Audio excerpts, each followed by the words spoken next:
Hello all. My name is Adrian. I'm the founder and team lead of a new program at Stanford called STEER, like Diana just mentioned.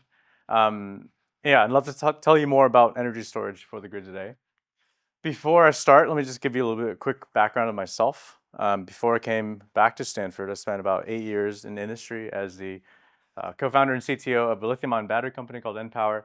I currently still serve as a board director that I stepped out in 2022. But this is a company I took from lab scale, originally in Houston, Texas, to pilot scale in Phoenix. There was a brief stint in between where I spent about a year in Chattanooga, Tennessee. I'll tell you more about why that's relevant in a second. And then most recently we acquired a brownfield gigafactory in Indianapolis, where we're now scaling to about half gigawatt hour per year of advanced production of lithium-ion batteries domestically. So if you have any questions on how batteries are made, I'm happy to tell you more about that and deep dive into that in a second. But yeah, I came back to Stanford about 3 years ago, really to start this STEER program. And the goal of STEER is really to guide what to build, where to innovate, and how to invest for this energy revolution that we're about to undertake. And I have the privilege of starting this program with Will Chu, the current Precourt director, as well as Sally Benson, who I'm sure many of you know. And the idea is really to cut across, 5 different pillars, from supply chains to technology, to deployment, to economic feasibility and energy systems, all towards understanding how we can overcome economic uncertainties of emerging energy technologies so we can unlock strategic innovation and also investments. So yeah, if you want to learn more about this, feel free to reach out, and I'll highlight some of the work that we've been already doing at STEER throughout today's discussion. But I mentioned just now that I spent about a year in Chattanooga, Tennessee. There's this little lake up here that you'll see. So this is a pumped storage facility. It's actually one of the world's biggest batteries. It's actually one of the United States' biggest, actually the largest battery by capacity in terms of the energy content stored. Second largest in terms of the power on a pumped hydro system. And you can see this lake is massive. It's basically the size of downtown Chattanooga. And what's interesting and really cool about this is that it's not just a big lake. It's actually on top of a mountain. So this is called Raccoon Mountain. This is a pumped hydro storage facility. And you can see basically Tennessee River down below. And basically what it does is when energy is cheap, you can pump water from the river up to the top of the mountain. It's about 310 meters up. The head pressure is 310 meters. And when you need that energy later on, for example, when there's peak demand, you can then rush that water down through turbines in underground inside the mountain to generate power. And there are 4 of these 413 megawatt turbines inside the mountain that generate about 1,600 megawatts of peak power. That's about the size of a nuclear power plant, which is quite insane. This is a lot of energy, a lot of power. So just some specs here.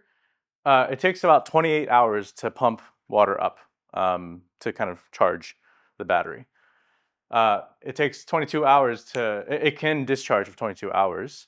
It can, of course, do it for longer, but it'll also do it for shorter. Like I said, the max discharge power is about 1,600 megawatts. There's about 107 billion gallons of water in that reservoir up there, the upper reservoir.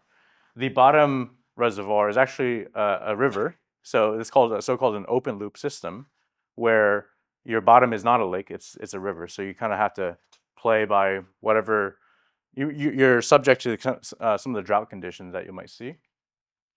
And if you just kind of figure out how much water is in the reservoir and then do some kind of calculations of MG, potential energy calculations, then you can basically estimate the energy capacity of this battery is about 24 gigawatt hours. And so again, that is a massive amount of energy. And interestingly enough, it was completed in 1978. The cost was a 1.52 billion. It was 310 million at the time, which is about 1.52 billion today, which translates to $63 per kilowatt hour. It's actually very, very competitive.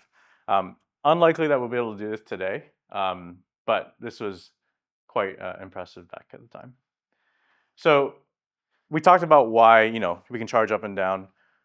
Does anyone have an idea why we want to build an energy storage? Here, I've shown the map again with that lake, but I've zoomed out a little bit. There's something up here in that red dot. Can anyone guess what that could be? Yeah, exactly. It's a nuclear power plant on the same order, 1.1 gigawatts of nuclear production. And what do we know about nuclear? Nuclear doesn't like to go up and down with load, right? It's flat base load power. And so this is basically what you can expect the nuclear base load to be. If the demand in Chattanooga or the greater Tennessee Valley Authority, which is what operates this facility, looks something like this, then you can see there's a time late at night where the energy demand on the grid is less than what, for example, the nuclear power plant can provide. And to kind of taper the nuclear power plant would be not good for the power plant's operation. And so the function of the storage here is really to charge up during those low-cost time periods when nobody wants to really use energy because everyone's asleep, and then discharge it throughout the day so that your actual net load is this black line that you see. So basically, storage helps flatten the curve. And so if we look at the energy in terms of gigawatt hours over time, you can see that we're eating up energy and then discharging it later. Of course, you're going to have a net negative generation, right? Because nothing is ever efficient. Nothing's ever perfectly efficient, and of course, it's not going to be more than efficient, more than 100% efficient. So you're always going to have a net negative electricity generation, but the value add to the grid is substantial. And so that really captures the value proposition of energy storage. Now, speaking of power and energy, it's helpful to understand what the differences between energy and power are. So given that we're talking about pumped hydro, I think using the water tank analogy is quite fitting. So we can think about basically a big tank with a spigot. So energy, which is typically measured in megawatt hours or gigawatt hours or kilowatt hours, is effectively the amount of water you have in the tank, right? That's a volume of the tank. The spigot is really what dictates the power, right? That's how quickly water can flow through the spigot. So if you have a 4-liter tank with a spigot that can maximum discharge 1 liter per hour of water, then that's a 4-hour discharge duration, 4-hour quote-unquote battery. Of course, you can taper that battery discharge to whatever you want, less than 1 liter per hour. So you can discharge for much longer durations if you want to. You could slow it down to a trickle. So batteries are not tied to they're not always tied to their maximum operating flow rate. You can play with that as you see fit, and we'll talk more about that in a second.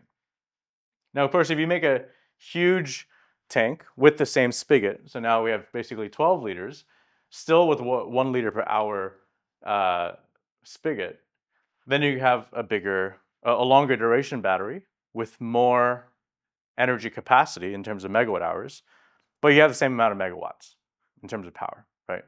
So you can think of basically if we dug a deeper hole on Raccoon Mountain, but we didn't touch the power generating turbines, we didn't add more, a 5th and 6th powered turbine, then we would effectively be doing something like this, where we're deepening the energy storage capacity, but increasing duration. So it's no longer 22 hours of discharge, but maybe 30 hours. But we're not changing the power. And finally, of course, if we upsize the spigot itself, we can then come back to a 4-hour discharge situation. Pumping water up and down is one form of energy storage. Of course, that is perhaps not the first form of energy storage that you think of. What you probably think of is lithium-ion batteries, and that's what you see here. And this was actually not true a couple years ago. Pumped hydro still, actually just last year, was finally surpassed by lithium-ion as the larger of sources of storage. But this is an Elkhorn facility owned by PG&E down by Moss Landing. Right next to this, does anyone know what happened in January 16th on 2025? No nods? Okay. So basically, across from the street, there's another big battery installation that caught fire. We'll talk more about that in a second. But this is a Tesla Megapack installation, lithium ion in what is now standard outdoor containerized modular kind of installation. And if we now that we have and we are armed with that language of megawatt hours and megawatts, we can see that this is a 730 megawatt hour system. It's 182 megawatts, so it's 4 hours of duration, which is pretty standard today for lithium ions installations. But if we look at from the top view of this, and we come back to this city of Chattanooga, which I think is the last time I'll talk about Chattanooga, if you're sick of Chattanooga, and we kind of look at this shape or this aerial footprint. So whereas the pumped hydro storage system we talked about was an entire mountain that was 24 gigawatt hours, what do you think the same amount of energy capacity in lithium-ion batteries would be? Would it be bigger? Would it be smaller in footprint? Actually, it would fit about right here in that park of 24 gigawatt hours, same capacity. And it's also, mind you, not an elevated mountain. Now, why might you not want to do that? Put 24 gigawatt hours right in the center of the city. Flammable? Good call. So this is actually the same site. This one of the Tesla Megapacks did catch fire a couple years ago. The good thing about modular containerized systems, though, is that they're actually quite limited in terms of their propagation. So whereas the system across the street actually burned down the entire building when it was an indoor facility, this was put out in a couple days, and the site was back up and running very soon thereafter. But that's the reason you would not maybe want to do that in the middle of your city. So I think that was really just a warm-up to get acquainted with talking about energy storage. I think we've already covered a couple concepts here on what power and energy are, some things with respect to discharge duration and round-trip efficiency. So really today, the objectives are to understand why do we need energy storage, what are the different technologies, how do we deploy grid-scale energy storage commercially, how do we actually make it work on the grid at the end of the day in an economically feasible fashion. And I'm sure we can leave some time for questions. Again, my background is in lithium-ion batteries, so if you have questions on that, I'm happy to spend as much time and go as deep as you want to go. So starting with why do we need energy storage, I think we've already talked about why. This is actually a graphic I made a long time ago to illustrate what the grid is. I like to think about the grid as some kind of Mad Maxian parade, right? And it's actually quite fitting of an analogy because it's a mechanical analogy for what we do electrically. Basically, you have a bunch of generators that you can think of them as tow trucks that are on contract. And they're towing these cables, which are really the transmission lines, pulling along these platform or floats, the parade floats, that are the balancing authorities. And they are then towing along a bunch of end users, which are you and I at home, or Stanford as a business, or as an entity, or commercial and other industrial facilities. And basically, you have some spinning reserves, basically, or generators that are ready to hitch in whenever there is a need. But there's a kind of service for that. And the balancing authorities, of course, maintain what is most important, which is maintaining the speed at which this entire parade needs to be going at. It needs to be going at 60 miles per hour, which is my analogy for 60 hertz. That's the frequency in which the grid needs to operate. So this kind of analogy is just helpful to internalize when you're thinking about the grid.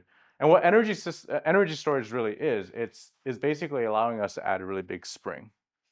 It allows us to have some flexibility so that not every generator needs to run at exactly 60 miles per hour, or in this case, operate sending power to the grid exactly at 60 hertz.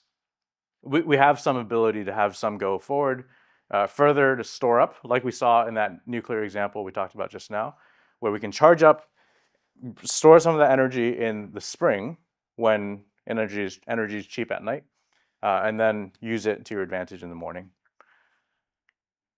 So I think there are three key challenges now that are motivating energy storage that I'd bucketize into these three kind of categories. The first is that we're beginning to see a more variable grid, and that implies we need more frequency regulation and energy arbitrage, we can talk more about. And this is really because we have more and more penetration of renewable energy, like wind and solar. The second is that we are getting to have a more congested grid, and this is exacerbated by increasing demand and load on the grid. And finally is we have a more fragile grid, partly because we have more and more increased frequencies of extreme weather events. And so these three things are kind of three key motivating drivers for installing energy storage on the grid.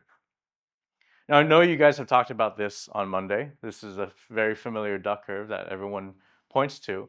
And it's gotten steadily worse as we have more and more increased penetration of renewables, specifically in California. This is a duck curve of California.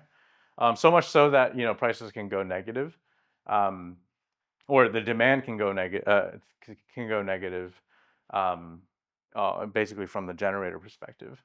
And so there's a need to actually ramp up a lot of power in a very short amount of time, but then there's also not a lot of demand right before that. So this is where batteries can do a lot of good work here. And actually, this is an example of actual battery dispatch and charging. So during the day when demand was going to negative, we had batteries charge up in the middle of the day, and then in that ramp period, we can see in the green, that's where batteries actually discharge a bunch. So this is what's called energy arbitrage, which I think some of you have heard of in the past, right? But that's not the only thing. When you install a lot of renewable energy, energy arbitrage is not the only thing you need. The power output from renewable sources like solar and wind is not always clean. So here's an example on the left of the power output from just an example of solar PV generator. And you can see that when it's clear skies, you have a very predictable output of power, right? Because basically the sun comes up, it's right over the PV, and then it goes down. And so you see a similar curve in the power output. But when there's clouds in the sky that suddenly cover up your solar PV, you can have a lot more variability in the power output. And so you need something to manage that. And that again is what a battery, a spring, can do for you. And like we talked about earlier, and like you learned about on Monday, you really need to operate the grid at a constant frequency of 60 hertz in America, 50 hertz and elsewhere. And so whenever there's a dip in demand, or a dip in, power output, there's going to be a dip in the frequency on the grid, and that's a time when batteries could inject power into the grid to maintain that. So that's called regulation up or reg up, and that's one example of an ancillary service that batteries can provide.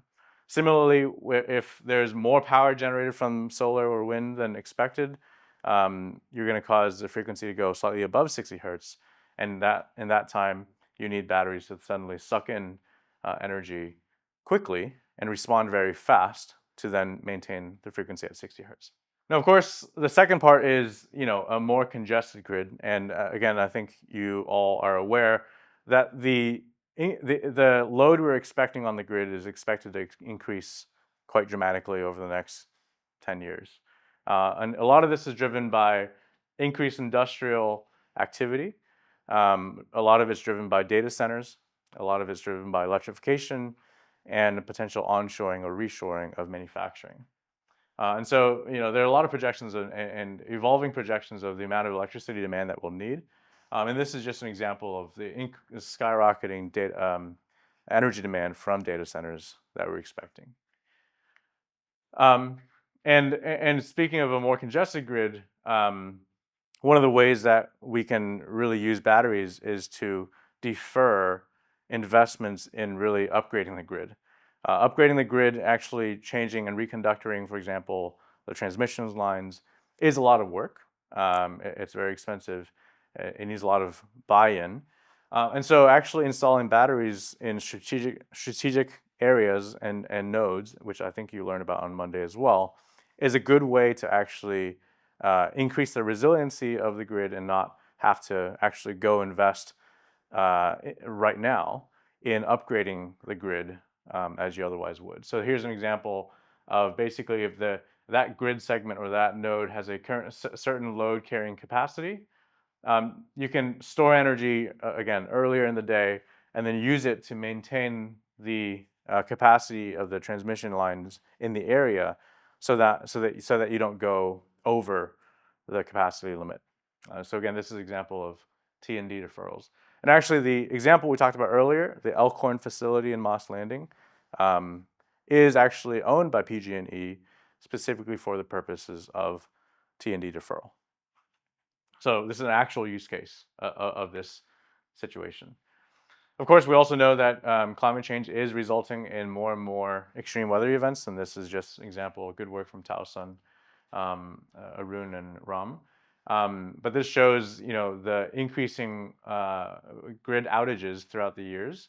We're seeing more and more over time, and so this is yet another opportunity for grids, for energy storage to operate, discharge when there's a high demand for and high need for reliable and resilient energy.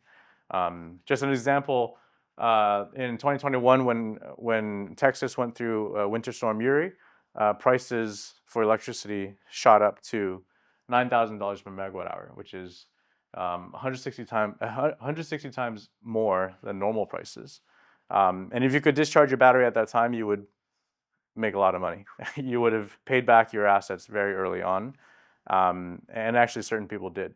And this highlights why having such assets would be very useful, and also economically feasible and competitive. There are a lot of different use cases. We touched on a couple, but again, I think the primary drivers come back to those three buckets. We have a more variable grid, we have a more congested grid, and we also are increasingly getting to a more fragile grid. And so you can go down this list and see basically what those address, right? Energy arbitrage, we talked about. Frequency regulation, we talked about. Spinning reserves, we talked about. T&D deferral, so on and so forth.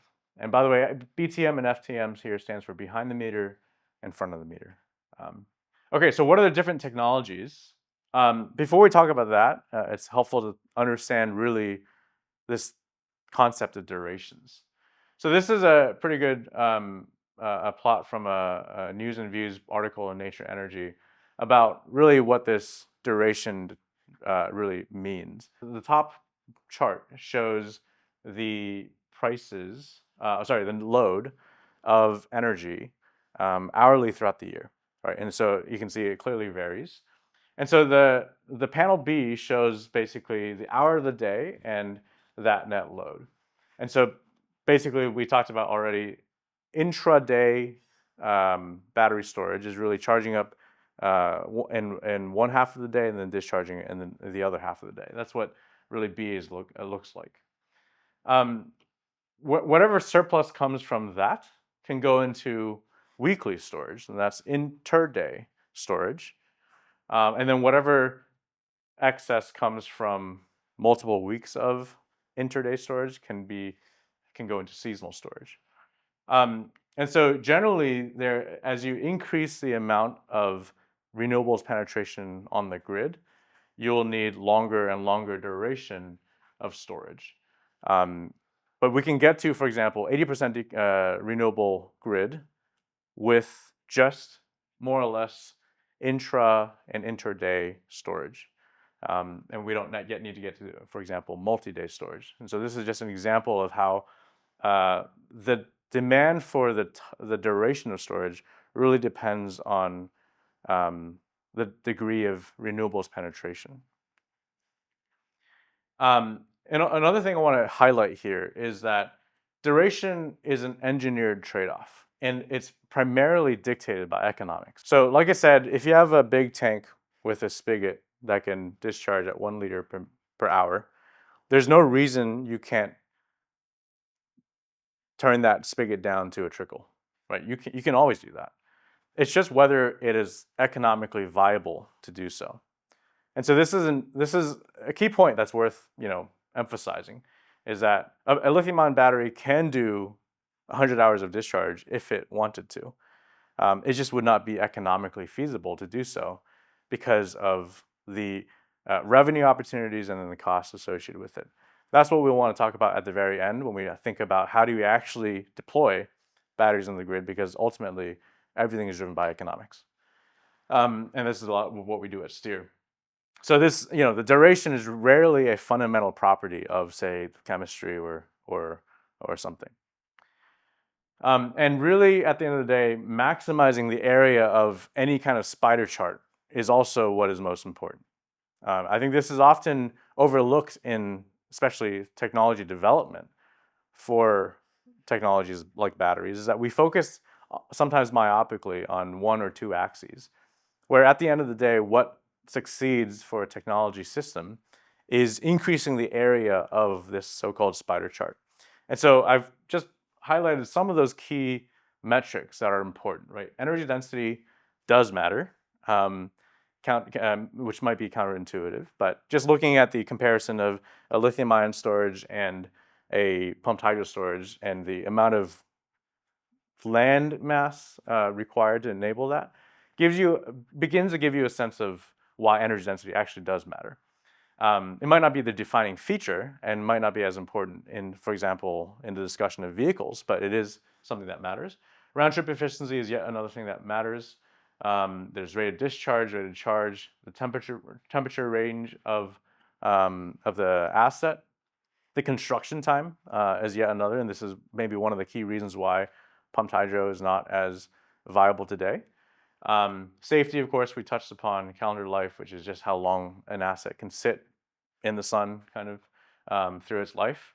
Cycle life, and then of course CapEx, which is the capital expenditures, which is the upfront capital cost of the assets, as well as the operating cost, which is OpEx. Right, so all of these things matter, and it's important that we recognize battery design for any kind of energy storage system is going to be a game of trade-offs, and there's no holy grail. I think you'll often come across that language, especially in tech media, but try to stay away from that word. There is no such thing as a holy grail in batteries or in energy storage in general. I think this chart you've probably seen many versions of. There are, of course, various forms of storing energy. And I've put in slightly in bold the two that we will focus on today, which is really pumped hydro mechanical in the mechanical vertical, and organic alkali ion, which is basically lithium ion and sodium ion batteries in the electrochemical vertical. But storing energy is a process that's ubiquitous, and you can find various routes to do so. So here are just some other examples, right? And in mechanical, apart from pumping up water when electricity is cheap and then discharging it when it's needed, you can also compress air when electricity is cheap and then discharge it through a turbine, for example. You can store energy in whatever energy density you have in just gravity, and also flywheels by spinning things up at really high speed to use inertial power to the inertial force to power whatever you need to power. Within electrochemical, the organic alkali ion batteries, of course, lithium ion and sodium ion, are the most prevalent. But there are also other chemistries being developed. And so if there's interest here, we can go deeper if you want. But there are, in general, the way I'd categorize them is aqueous enclosed batteries, meaning batteries similar to lithium ion and sodium ion, where they're fully enclosed, they don't interact with their environment much, like lead acid batteries and, say, zinc manganese dioxide batteries that are not unlike your Duracell AA, it's just rechargeable. The reason I say enclosed is that there are batteries that actually do interact with their environment. For example, they breathe and actually use oxygen as a key reactant, and those are called metal air batteries. So Form Energy, which is a famous one that you might have heard of, is developing an iron-air chemistry, but there's also similar other companies and technologies working on zinc-air batteries.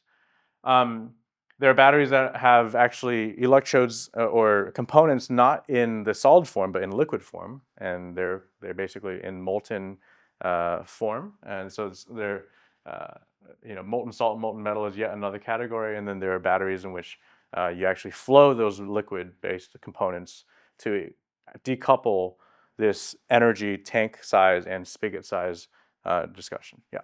How is it that metal air batteries only take oxygen from the air they breathe and don't take in any other gases that are in the air? That's a great question, and this is you're highlighting a leap in which technology development needs to overcome when you go from lab scale to, of course, real life deployment, because oxygen is only 20-some% of what the air we breathe, and oftentimes when you're developing this chemistry in the beginning, you want to make sure that you're focusing on getting a system to work with oxygen, so you're piping in pure oxygen. But eventually, yeah, you're going to have to handle the moisture that's in the air, the carbon dioxide ppm, 400-ish ppm in the air, the massive amounts of argon and nitrogen. And so your whatever catalyst or system you're using has to be selective to that particular molecule. Yeah. Is evaporation a significant concern for pump hydroelectricity? Uh, I think so. I'm not entirely sure. I know droughts are for open loop systems like the one we saw earlier, the Raccoon Mountain. Again, the lower reservoir is a river, not another reservoir. So, of course, if there's a drought condition, you can't just suck the river dry, just pumping it up. So that is a concern. I suspect it would be one, but I think it really depends on whether the volume of the reservoir is deep versus wide, right? So if it was like a petri dish versus a test tube, it would have different evaporation rates, and that'd probably matter a lot. Another form of storage is in thermal energy, and there's really three forms here. There's sensible, latent, and thermochemical. Sensible is just basically, if we just come back to water again, sensible is basically heating up this coffee from a low temperature to high temperature, and that's basically and extracting that energy when you need it when it's hot is sensible is a sensible form of energy storage. Latent is when you have phase changes. So, for example, if you freeze this, you're going to have a lot more energy storage there. And then thermochemical is when you're actually engaging with chemical bonds. And a good example of thermochemical energy storage that you interact with on almost not a day-to-day basis, but perhaps an annual basis is your hand warmers that you use when you go skiing. So basically, you're charging up that battery in the factory, sealing it in a hermetic environment, and then when you open it, it will react with air, heat up, and that's basically the discharge process. So you can think of that as an energy storage form. So again, there are a lot of different forms of energy storage, and we've already touched upon pumped hydro and lithium ion because they are the two most dominant forms today. And really anything in this category can be considered battery energy storage systems. But of course, most of that today refers to lithium ion. So yeah, if we just look at, again, what is actually being deployed, pumped hydro and lithium ion dominate the entire storage landscape. Like I alluded to earlier, last year was the year in which lithium ion actually overtook pumped hydro as the larger form of energy storage measured by power capacity, so gigawatts. But of course, there are a lot of these smaller players that are being developed, that are in active development and trying to eat some of lithium ion's lunch. And so here's that actually visualized for you. You can see basically since early 1980s, it's always been pumped hydro that has been the dominant form of storage, and only recently have we seen this exponential climb in lithium ion that is dominating. And here's just a look at the rapid growth in the last couple of years. This is 2020. The green circles are the operational battery energy storage facilities in the United States. The size of the circle refers to how big the site is in terms of megawatts. And the blue is basically what was being planned. So we look at this 4 years later. This is what it looks like. You can see massive build out in Texas and California, and this is great growth to see because it allows more and more integration of renewables into our electricity grid. Now, why is lithium ion so good, and why has it been dominating? If we come back to this understanding of the various services, um, again, renewables energy penetration can increase when we have longer and longer duration of storage. But what lithium ion has been able to do is actually start from the bottom and actually dominate all of these laddered services. So lithium ion can respond extremely fast, so they can provide less than 5 minute kind of response time, really sub-second response times to provide that kind of service, and that's kind of the way you would start. And then, increasingly the duration of lithium ion it begins to increase to address in terms of services it can address on the grid. And so today it's comfortably within the 4-hour range, approaching 6-hour duration, and it's not unfathomable that it can reach potentially 8 to 10 hours eventually. So you might often see plots like this, and this is one that I brought up from 2013 from Sandia National Lab. I'm going to tell you first that this is wrong. And the reason is that this kind of plot puts the technology on fixing the assumption of what costs are. So basically, it's saying that lithium-ion batteries, given its cost, can only handle a certain kind of minute duration, and is likely going to have only a certain type of span in terms of capacity. But really what we've seen is that lithium-ion batteries today are really dominating a lot of these different services because of its versatility, all driven by what? By costs, right? So again, the storage and the service argument is really ultimately dictated by economics, not necessarily the fundamental technology itself. So this, we might have all heard of the aggressive lithium-ion learning curve that we experienced over the last 30 years. Prices for stationary energy storage has fallen tremendously, down to most recently in China, just about breaking the $100 per kilowatt hour barrier for the actual system, not just the battery cells, but this includes the battery container as well as the associated equipment to go around it. And so these are very, very aggressive numbers and very exciting to see. And so specifically talking about batteries, like lithium-ion batteries and sodium-ion batteries, I thought I'd do a quick walkthrough from cell all the way to site because it's helpful to understand the various pieces that go into this. So of course, we start off with a battery cell. Most cells today are prismatic lithium-ion cells, about 200 to 300 amp hours, or about 1,000 kilowatt hours. Sorry, 1 kilowatt hour, not 1,000 kilowatt hours. And it's stuck into a module. Those modules are stacked up into a rack, and you have about 8 racks or 6 to 8 racks per 20-foot container. You slap on some management systems like HVAC control and a fire panel and some other temperature control units. And that is basically what a standard 20-foot container battery storage system looks like today. And today's state of art is within a standard ISO kind of 20-foot container, you can pack about 5 megawatt hours of energy. That's a lot of energy. Just 5 years ago, a 53-foot container, so more than twice the length of this, would have about 4 megawatt hours. And so you can see that the learning continues to happen, not just on cost, but really the cost is driven by the advancements in the technical developments of finding ways to stick more energy within a given space. And this also highlights that energy density actually does matter because of the associated setup that you need to make these systems work. So yeah, when you have a container, you can then, that's called a DC block. This is just also helpful to align on terminology. You stitch that with something called a power conversion system, which is basically the inverter that converts the DC power to AC power so it can interface with the grid. You then need to step that voltage up to about 34,000 volts to interface with the high voltage transformer in the substation. And so when we talk about equipment costs just now, that's basically all of those assets up there. And then turnkey is a term that we use to include what the costs of engineering, procurement, and construction. And then just helpful to understand some of the costs today, because the cost breakdown, again, everything does come down to economics.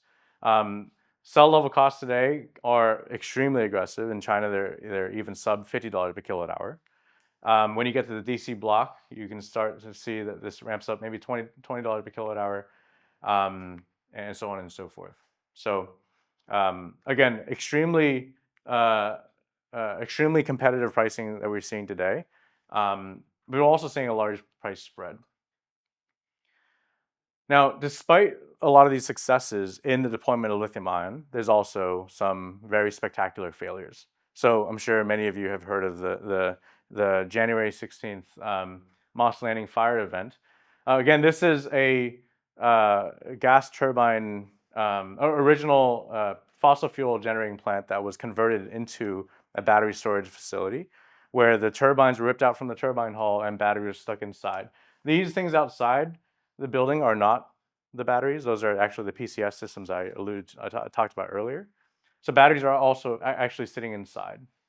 And this was, a catastrophic failure in which 1.2 gigawatt hours of batteries were burned down to the ground. This is the second largest battery in California, and also in the United States. And so this is, of course, on the order of kind of a 3-mile island event for the battery energy industry. But there's some things to note here is that, one, this is actually a very rare architecture.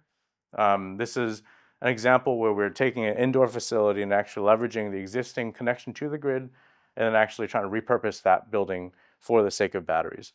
The majority of batteries today are built out in those containerized solutions I talked about earlier. They were higher energy density chemistries are also known to be less safe. And this was actually very early days in the deployment of batteries. This site single-handedly doubled the capacity of batteries in California when it was built. So you can see how early it was in the deployment. So since then, we've learned a lot, and this actually does not represent most of battery installations today, but it is something that we should learn from. And this highlights, the three-way tension between reliability, utility, and profitability that is important in the deployment of batteries. And we need to focus on all three to make sure things are ultimately viable. How many of you here have heard of sodium ion? Right. So sodium ion is yet another potentially competitive chemistry that is being developed right now towards competing with lithium ion. And it's certainly something that is getting a lot of attention. This is actually work that I published earlier this year, basically understanding what are the roadmaps for new technologies like sodium ion to be competitive with lithium ion. So let me just quickly go through this. Of course, we know that the lithium ion supply chain is stretched. In just the last couple of years, we've seen the price of lithium spike tremendously. And this highlights something that would be challenging to large-scale deployment. So there I'm showing the prices of lithium, nickel, and cobalt over the last couple of years, and also the projections. The second problem with the lithium-ion supply chain is that it is extremely concentrated. We have the majority of production of everything based in China. And then the excessive demand that we are anticipating for both vehicles and grid-scale storage is putting a lot of that pressure exacerbating a lot of these issues. So, the price of lithium spanned more than $50,000 per ton in the 2-year range recently. China owns about 93% of the battery-grade graphite, which is a critical mineral used inside batteries. And they own a tremendous amount of the gigafactories. We're expecting to see some deficits of key minerals, especially now in the current climate going forward. And I thought I'd throw in this extra plot here because I thought that I understand there might be some interest. But this just highlights the dominance of China in terms of who owns the materials and where they come from. So we can look at from mining, both in geography and also where the materials are, what entities actually own those assets. We can see a lot of red, which just indicates the Chinese dominance of the entire supply chain from mining all the way to end use. And this is, again, just tracking some of those key minerals from geography to distribution. So because the lithium-ion supply chain is stretched, battery prices actually rose for the first time in 2022 because of the confluence of both the Russian invasion of Ukraine as well as post-COVID supply chain crunches. And so that's when there was this kind of set off alarm bells of us potentially needing an alternative to lithium-ion because it's going to become a little bit less predictable in terms of its pricing. And so that is, of course, the sodium-ion opportunity. And a lot of these opportunities are relevant for other chemistries that people are trying to develop, such as aqueous chemistries. So this is just helpful as a kind of analog to think about when you're thinking about developing new technologies. So the sodium-ion opportunity is really characterized, again, by three key three categories of potential benefits. The first one is the minerals abundance. There's a lot more sodium on the planet than there is lithium. Now, for all of these kind of potential features, I've also added an asterisk because nothing is ever that simple, and it's important to highlight the nuances here. So whereas whereas there is a lot of sodium in the Earth's crust, it's still important to make sure that whatever technology solution we're developing still does not use other critical minerals, in which some sodium-ion chemistries actually do. Right. So this is using the use of those minerals might negate the argument. Another key opportunity of sodium-ion is that it is drop-in compatible with lithium-ion, so it can actually fit into the existing infrastructure in terms of the factories that we are already building for lithium-ion, and potentially benefit from what is an already learned process. Coming back to that learning curve that we talked about, and then there's hypothetical safety benefits that some sodium-ion chemistries that are touting. Now, again, all of these have asterisks and they need to be proven out, and we need to have nuance when we talk about them. But there is a lot of interest here, and so a lot of companies and entities are diving headfirst and kind of developing and building out an entire supply chain, and also advertising very aggressive price metrics. Now, again, the key question here is often is when, right? When will we get to those price numbers, and how will that compare with lithium-ion then? So this is actually the work that we're doing at Steer, just one example of many, where we evaluate a multitude of technology development roadmaps, basically understanding where sodium-ion could go if we made certain breakthroughs, and understand how that will impact the price competitiveness over time. And we can basically lay out, there are two key features that really dictate the competitiveness of sodium-ion. The first is energy density. Again, energy density does matter. Not really in this case because of how much space it takes up, but because of how much material you need for every kilowatt hour of energy stored. Right? So there's a metric of materials intensity. And this is a very key feature that we need to think more about. But you can clearly see that the darker these dots means that the earlier we expect a crossover point of sodium-ion to be competitive with lithium-ion. And as we increase the energy density on the x-axis, we get more and more competitive, because in these cases we're using fewer and fewer materials, fewer kilograms of materials to achieve any given amount of energy storage. The other key driver that we can see a pattern of in terms of highlighting or dictating the crossover point or competitiveness with incumbent technology like lithium-ion is the supply chain conditions. And so when the supply chain condition is unfavorable for lithium-ion, for example, if there's a supply shock in graphite, which is specifically used in lithium-ion batteries, or if lithium prices go back up to very high numbers like above $50,000 per ton, then we can see sodium-ion becoming more and more competitive. Right? So this critical understanding of both the supply chain as well as how you'd actually design and build a battery are both very critical to ultimately achieving economic feasibility.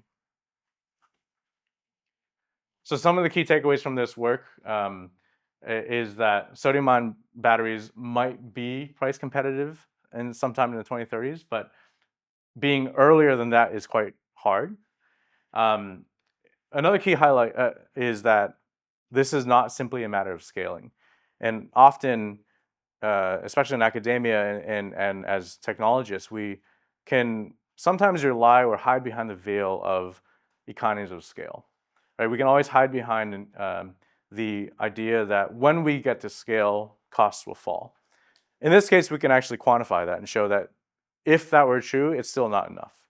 And so this is a key point in terms of understanding what we choose to work on and how do we increase the likelihood of success.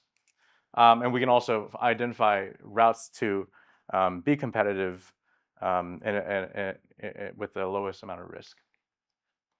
And here, kind of summarizing the takeaways here, is that there are basically three key strategies if you are in the sodium-ion space. And that is to, again, you can increase energy densities while maintaining safety to be competitive on cell level costs. Again, this is the play in which you reduce materials intensity. There's yet another play on competing on total cost of ownership at the system level, or you don't compete on cost, right? You find something else in that spider chart I talked about earlier, find an axis where you can actually break through and find niches there where it's competitive. So these are, again, I know I'm talking about sodium ion here, but this is a helpful framework to think about any kind of new technology when you're facing up against an incumbent. So lastly, I want to talk about how do we actually deploy grid scale energy storage. Again, talking about the what makes things economically feasible at the end of the day. So when we talk about deployment, the keys to commercial success ultimately come down to balancing costs and revenues.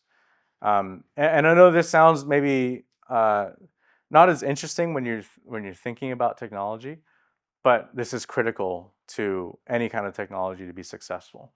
And costs, of course, are manifested in the capital expenditures, the cost of operation, the materials that go into it.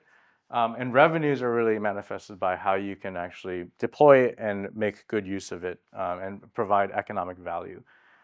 That's not to say that not to say that the current ways of capturing costs and the current ways of capturing revenues and value is all that there is. There are certainly hidden externalities that we are not capturing. For example, if a battery goes up in flames and it causes health hazards to the local community, who bears the burden on that cost? That's an externality that we should spend more time to try to quantify. So that is a hidden cost or hidden externality. There's also hidden value behind being able to provide power to the grid that maybe we currently don't incentivize or appreciate given our current design of the markets. So this kind of holistic understanding of costs and revenues is critical, but we also need to know that there's other value propositions that we need to capture. Now, when we think about costs, I think I like to categorize them into three key buckets. There are investment costs, reliability costs, and opportunity costs. And when we think about the investment costs, this is really the kind of what you think of normally. The capital expenditures that go into a battery, the decommissioning costs at the end of life, costs to augment the system if you have capacity fade over time. Reliability costs are really associated with reliability, right? So when you have an actual safety event where you're causing some degree of system failure, there's a replacement cost associated with that. And some of this is probabilistic, right? So this is yet another area we need to focus on. We can't just focus solely on investment costs. And then there are opportunity costs. And these are basically the costs of not being available to be useful to the grid to generate revenue, for example. And those can be quite substantial. Now, on the revenue side, there are really two key ways to participate and be useful on the grid. And this is assuming you're in a wholesale market. There are contract revenue streams and merchant revenue streams. Now, contract revenue streams are basically revenue that you get from just being on the grid to be available, right? So this is kind of like the resource adequacy market that we have in California that I think we had in one of the previous slides. Just being available as a battery to do work allows you to actually pull in and rake in a certain amount of revenue just to be there, right? So that incentivizes us to have storage on the grid. But there's also a merchant revenue stream where we are actually bidding into some of these market services, like energy arbitrage that we talked about, like frequency regulation and some of the ancillary services that are important for the grid to function. And these are, again, markets that you bid into, that you bid your asset into to serve and compete on the market. And so actually batteries, for example, in KAISO, often are doing a mixture of both. So Moss Landing, before it burned down, was about 40% merchant and 60% there for contract opportunities. And here's just some other another example of a split. So as an owner and operator of a battery, you can really deploy your asset in multiple ways, and you can stack the revenues in this kind of fashion. You can say, if the battery ultimately is a bucket as a business model, you can say how much of that bucket do I want to allocate to a given service, and you can really optimize your revenues there. So the last thing I really want to talk about is how we can tie that all together. And so this is kind of a new concept that we're talking about at Steer and publishing shortly in a manuscript that's in current review. Is basically, and this doesn't apply just to batteries or energy storage systems in general. This applies to a lot of different things, but this is a helpful way to think about and visualize a lot of the technical aspects of batteries that we talked about in one holistic manner. So basically, this is what we call the cumulative present value curve, and basically highlights the value that you're providing as an asset or an energy storage solution to the grid as a function of time. So x-axis here is time. And this construction phase is basically before we actually build the thing, we're going to, of course, have to spend some money, right, to build the asset.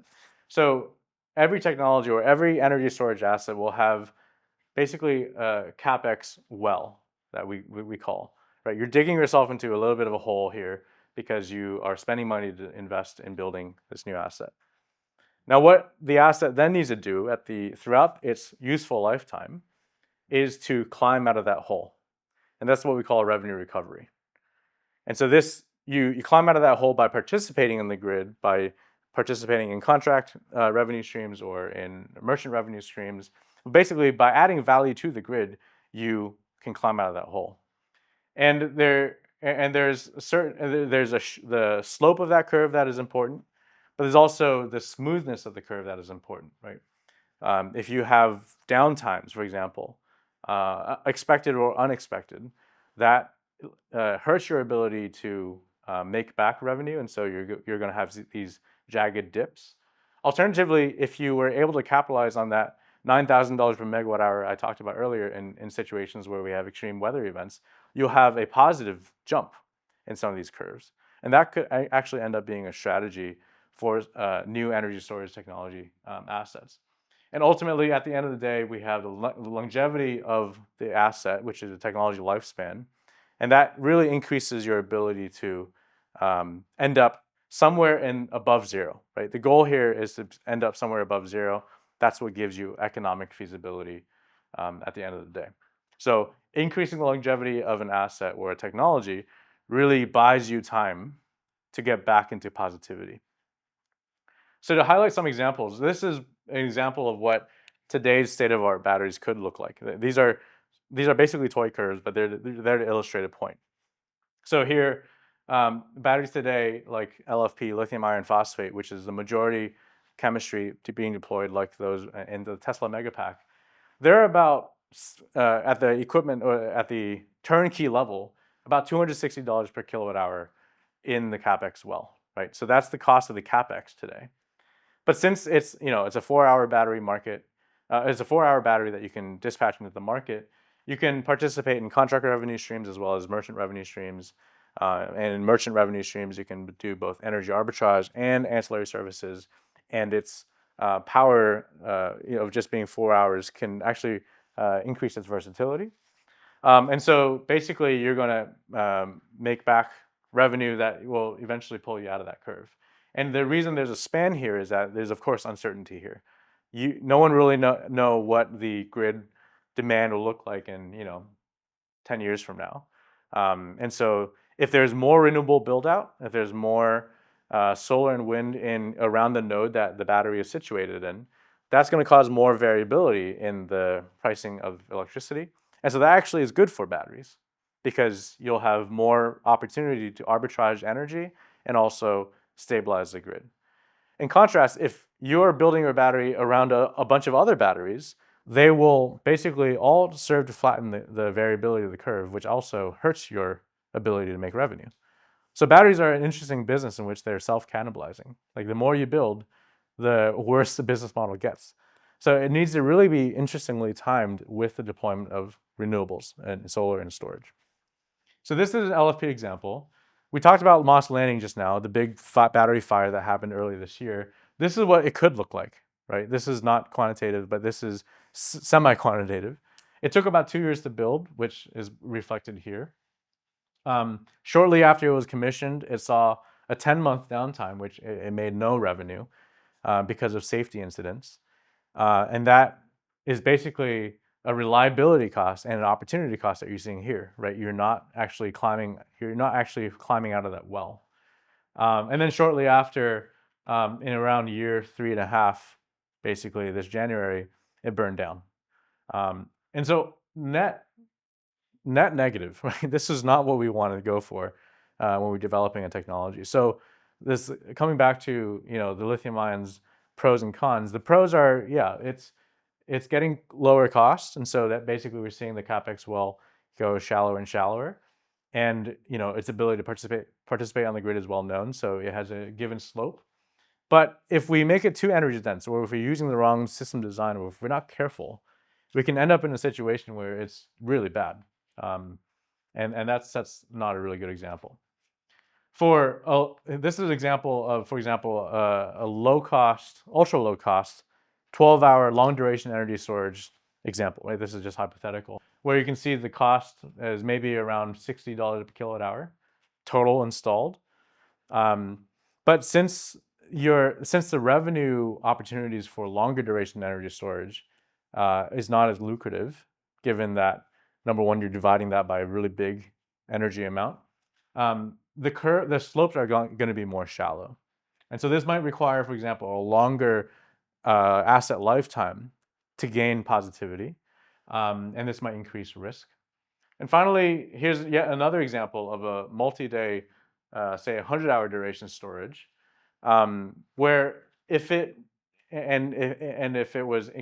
cost somewhere between this ultra low cost 12-hour example and where LFP sits today, you can see that if it just relied on the conventional markets that we have today, then it will be almost impossible for it to climb out of get to a point of positivity without relying on, for example, certain tail risk events where we have extreme weather that causes high pricing where it can dispatch into the grid.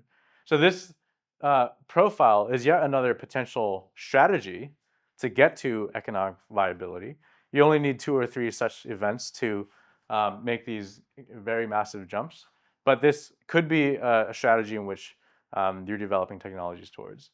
But the more we talk about energy storage and developing new chemistries and new ideas, it's always helpful to think about how will this technology ultimately be deployed in the grid, and nothing will really be deployed unless it is economically feasible, right? So you really need to keep this in mind from day one. Finally, I'll take a quick walk through the value chain. I think this is my last slide. I think it's helpful to understand as a technology developer, as maybe some of you are aspiring to be here, for energy storage, how do you actually end up serving customers at the end? So this is what I call the value chain, is basically who does what in this entire ecosystem, and who are the power players. Right, so there are the BESS, or the OEMs and integrators, and those are people like Tesla, Powin, Fluence, and those people that are actually installing and building these containers. Then there are those that are the developers and the independent power producers, the IPPs, that are actually buying these assets and then owning and operating them. These are people like Jupiter Power, Arevon, AES, Nextera, and so forth. And of course, we want to get to the end. Those are the residential consumers like you and I, as well as the commercial and industrial consumers of electricity. And basically, they buy electricity from the utility. So here what we're doing is we're tracking assets, electrons, dollars, services, and regulations, where assets, the arrows in black are the assets for the actual physical transfer of goods, like an actual battery. And electrons are in blue. So of course, we ultimately buy electricity from utilities. Utilities are often lumped together with load-serving entities. And that just depends on who we're actually paying, which is shown in the green arrows. But the wires are actually tied from the batteries owned by the developers to the utilities, and that's what ultimately serves you as a customer. But there's still a lot of stuff that goes on in between.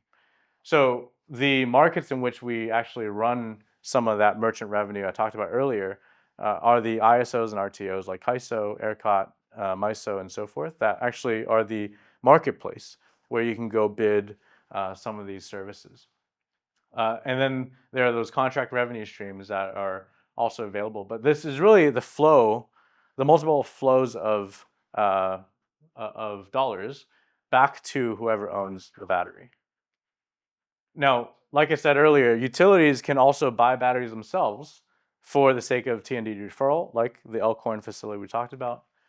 Consumers, at the end of the day, can also buy batteries themselves. For example, Microsoft might want to buy a battery to be a backup power for their data center, and that is a direct purchase. And of course, there are financiers and insurance entities that finance some of these projects, given that they're so capital intensive and they're very large. And then there are analytics software analytics layer that sits on all of these.